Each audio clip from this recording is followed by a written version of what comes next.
And then something hit the news that night, but it was like so understated, but it was like, this is kind of weird. Glen's in Libya, but this says Benghazi. Glen's in Tripoli. Oh, he's like not anywhere near there. Cool. I kind of talked myself into it. I write him an email that night. Last email I ever wrote him. Hey man, heard there's some shit going down over there. Hope you're safe. Like, be careful. I wake up the next morning and it's on the news. Like, it's, Brandon again. Yeah, man, I don't have a good feeling about this. And I'm like, well, I'm not thinking anything. I'm going to the gym. So I go to the gym and, do my workout, but I just feel a little bit f***ed up. And then like, this just in the air now, like everyone else had heard about it. Like, you think Glen's okay? Is everyone okay? Like, at that point, had you heard that American citizens had died? Yeah. Okay. Yeah. So by the time, now it's the morning of the 12th. Right. Right. So, which means it's the evening of the 12th. So Glen had already died hours earlier, but like due to the time changes and stuff and figuring that out from the State Department and whatnot into the CIA, like it was all just getting disseminated. So I get a phone call and it's around, it's like lunchtime or something. And it's like an 858 number, which is like a local San Diego number. And I am the guy who classically will not answer his phone if I don't know who's calling. Mm-hmm. And I looked at that and some little voice in my head said, answer that call. And so I did. And I'm driving away from the gym and like, is this Mr. Lake? Yes. We need you to return to your home in Encinitas, California immediately. And I said, okay. Hang up the phone, 10-minute drive to the house. There's 2 black SUVs parked directly in front of the house. It's right out of a fucking movie. Damn. I pull up. These guys get out of the car and it's just like, like 4 or 5 CIA operatives, black suits, black ties, white shirt. We regret to inform you that Glen Doherty's dead. And one of the guys who was there at the house introduced himself. He said, my name is, and I'm like, that's a really unique name. And I know that name. I looked at him and I kind of had a light moment, like classic Glen. I'm like, Eust, like you needed your medical qualifications about a year ago, right? He's like, yeah. I'm like, I'm the guy who mailed you your letter with your falsified documents that Glen stamped because he stole a doctor's fucking stamp signature to requalify you for your medicals. And he's like, he just, it's like we needed that light moment in the middle of this fucking horrible tragedy. And sorry, I probably just shouldn't have said that. You probably bleep out his name or something. I think he's retired now, but like, we got a little chuckle out of that. And I'm like, yeah, I was always there to help. Like Glen would call me up, be like, mail this stamp to this address. Don't ask any questions. But like when the name was so unique, I was like, oh, I remember that name. And now you're at my house telling me that my fucking brother's dead. And it was fucking surreal, but it's like, we've all been in car accidents or hopefully some people don't get in car accidents, but there's moments in a car accident that you'll get ingrained and hard-coded into your brain. That moment of those black SUVs coming to the house, sitting in the back porch where Glen and I would have, countless late night conversations and them telling me that Glen died and they didn't have any details. They were like, Glen died a patriot. It was like really vague shit that I needed to hear whatever they could tell me. And then I was Glen's listed next of kin. That's why they were there. They normally when you go to a parent's house or you go to a sibling's house, but Glen listed me as his next of kin, which that was Glen. Like that was our relationship. Like he wanted me to run point on that stuff.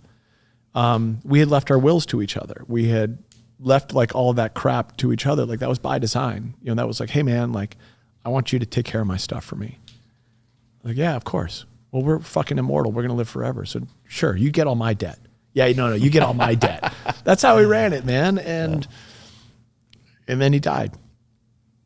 And Brandon was right there. I really value that for him, Brandon Webb, to be able to come right in and in a very selfless way in those first safe couple of months, like just take care of the media side of it. Like I didn't want to be in front of this thing. I couldn't. I needed to manage hundreds and hundreds of Glen's best friends and this national tragedy. And thank God Heather was in the news because I kind of got a gauge between her and Brandon of like, here's the news cycle. Here's what's going to happen. People are going to want to sit down with you. They're going to want to talk to you and avoiding that.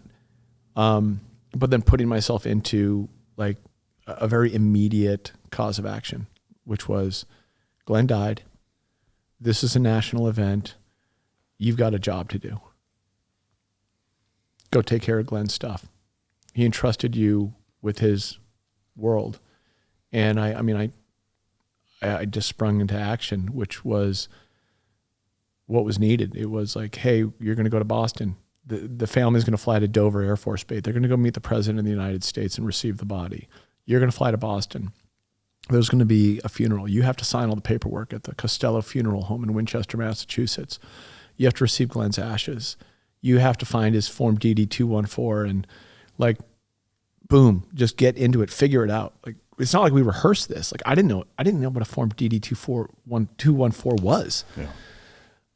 And I just got absolutely immersed really for what turned into like almost an 11-year journey of unfucking and figuring out the estate and Glen's legacy and everything in between, man. Yeah. I guess the gravity of hearing you explain and walk through those moments of receiving that news, man, it's powerful. I'm trying really hard not to let it fuck me up right now because no, I'm right there with you. I mean, because it's a cascade. If it, the second it starts, and I'm in that same boat for sure. But I am curious, when something because of what happened, the national and I would say even worldly geopolitical implications that event had. There's way more to it than, say, if it would have been a car accident or, fucking anything else, frankly. This, I believe truly that Benghazi, Libya, stayed in the news cycle disproportionately long for what it was for a national event. It got politicized. It was an election year. There was so many things that happened in the immediacy of Glen's death, but truly in the years that followed. Mitt Romney had met Glen. Like, we all went to a house party down in La Jolla, and Mitt Romney had just bought a house in La Jolla and like rolls in on this house party with Glen. And it was like Glen's famous politician story because Mitt Romney had been the head of the IOC in Salt Lake, Utah. He'd been the governor of Massachusetts. So we all knew who Mitt Romney was. Yeah. Rolls in, meets Glen, shakes his hands. Hi, I'm Mitt Romney. I just moved in down the street. Like, how's it going? And Glen's like, oh, I know who you are. Like, you were in the Salt Lake, International Olympics Committee, and you were the governor of Massachusetts. He's like, I'm from Massachusetts. They had like a 5-minute conversation. Mitt takes off. Mitt comes back around like an hour later, like making his way out of the house. Walks up to Glen, shakes his hand. Hi, I'm Mitt Romney. And Glen's like, you fucking airbag. I just met you an hour ago. It was this famous politician story. Like, Mitt didn't remember a goddamn thing out of it. He was just getting votes. He was just out locking up votes. Oh my God.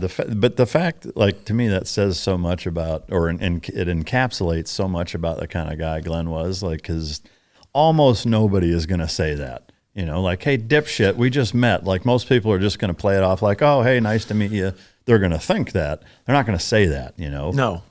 So here's Mitt Romney, 2 weeks, 3 weeks, a month after Glen died, hopping on national news at one of his stump speeches and says, I knew Glen. Yeah. And all of a sudden, Glen's name's in politics. And there was a side chosen. Yeah. And Mitt starts talking about what a great person he is. So then now I'm in the middle of this fucking tailspin grief cycle. Glen's mom is up in arms. Like, she is fucking furious that anyone is saying that because she's still got a very immediate need that hadn't been addressed yet, which was no one called her to say they were sorry.